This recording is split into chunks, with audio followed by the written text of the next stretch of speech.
and it's actually on this note.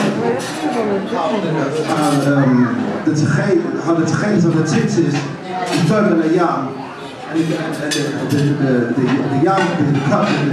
cut of the yam is done to Shemayim. The Shemayim is done to here, and it's done to the Kisa covered. That this concept of going slightly stage by stage, which actually lays the foundation to the next drosha, to the next point on the agenda. Those of you who do not, many of you may have noticed various articles about Masikadas in Copenhagen, which are published in the Hampshire periodicals over the last 5-6 months, particularly in connection with the anniversary of Masikadas in Copenhagen, which took place in February of this year. I knew that the name Heimann has been inextricably connected to Masikadas in Copenhagen from its very, very beginning. I knew, for example, that my grandfather came from Hamburg in Germany to Denmark in 1909, before Masikadas was even founded, on business, and later on brought his family along, and they settled themselves in Denmark for whatever reason, which I do not know.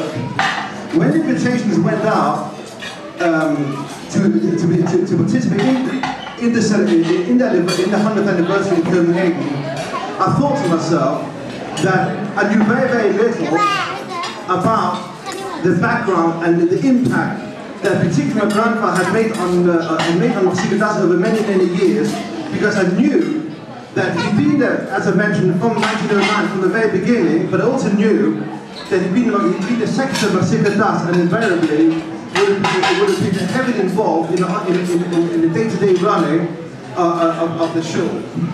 So I made various inquiries, and one inquiry led to the next. And I ended up contacting a person who now lives in that soul, whom I know quite well, Torben Samson. Those who know very well who this is. And he said because he's the holder of the archives of Masikadas, and he said, I asked him if you could enlighten me further about the specific impact on that Spatzham had made on the Kehil in Denmark over the years. He said that he doesn't have the time to do it, but if I would come to visit him, and he said I'd be most welcome, but I have to do the work myself. For practical reasons, this wasn't possible. I felt that my wife would appreciate my absence for 2 weeks while I dug out the archives. So that was not an option. So he said to me, you know what?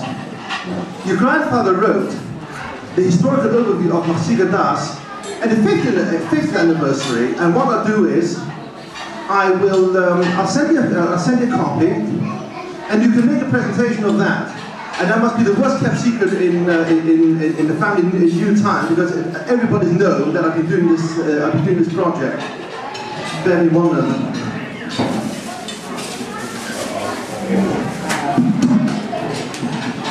It's a small booklet here, which I would present to my father, but because the original manuscript goes back 50 years, I spoke to various people who've been involved in newer times, and I asked them to present to write various messages, and I procured 2, both of which I would like to read out in due course.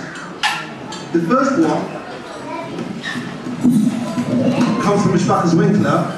Originally, then Deputy Robert Ephraim Winkler was meant to write it, but for practical reasons, as he passed away shortly before Purim, it's not possible. But instead, his son Rabbi Chol wrote a small poem based on my father's name. It's 9 lines. Each line is starts with the non-letter of my father's name and reads as follows: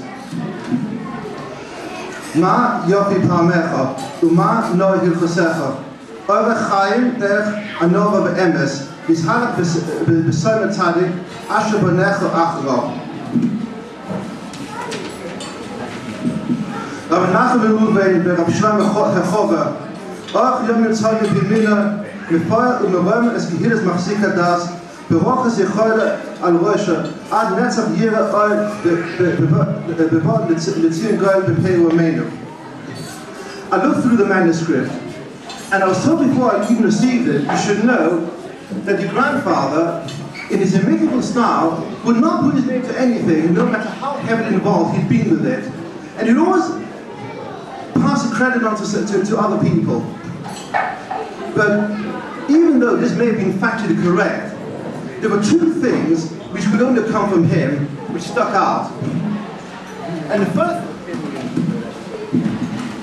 first thing that stuck out was that no matter the missiones, many of which are enumerated in the booklet, and some of them were very extremely difficult and very complicated to sort out, he never questioned any of the things that he and his fellow committee members, the board members, had to put up with. And some of those were unbelievable. The first thing that stuck out was when the Machzikadas decided to involve its own cheder. The family, the Kehillah itself only had 60 mishpachas. Yet, when they opened up their own cheder, independent of the shul itself, but under, of course, under the supervision of a Mechol Shalom Winkler, who was on the roll, 200 children were enrolled. And it's very obvious that the running of the Talmud Torah in Copenhagen at that time was a major, major issue, both in terms of numbers and logistics, but also in terms of accommodation, which became increasingly difficult as the years went by and world depression set in around 1929. But more than that, they also had immense foresight and to see ahead to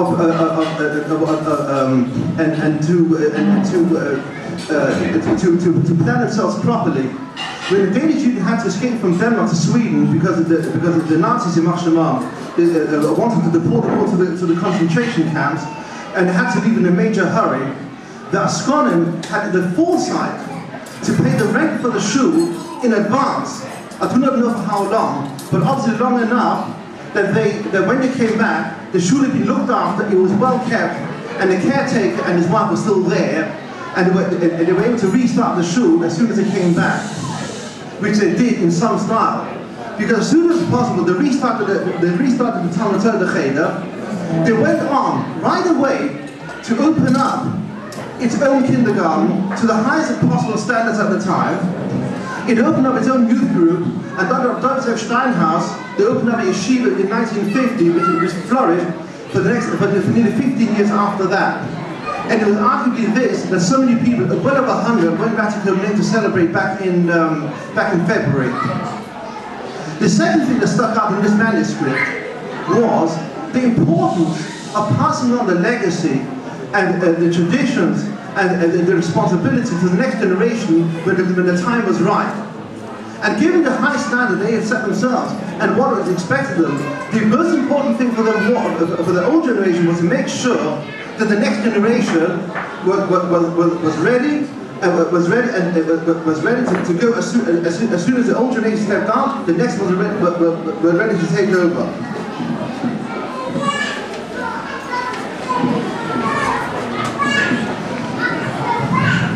So much so that he writes, that du at die ene weg zijn erwerven van zit en I. For what you from the ancestors got, you should acquire for yourself, so that you yourself should own it. The story is told over of a Israel the original Rebbe.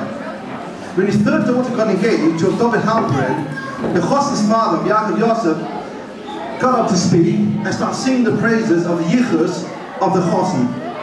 The Rebbe cut him short.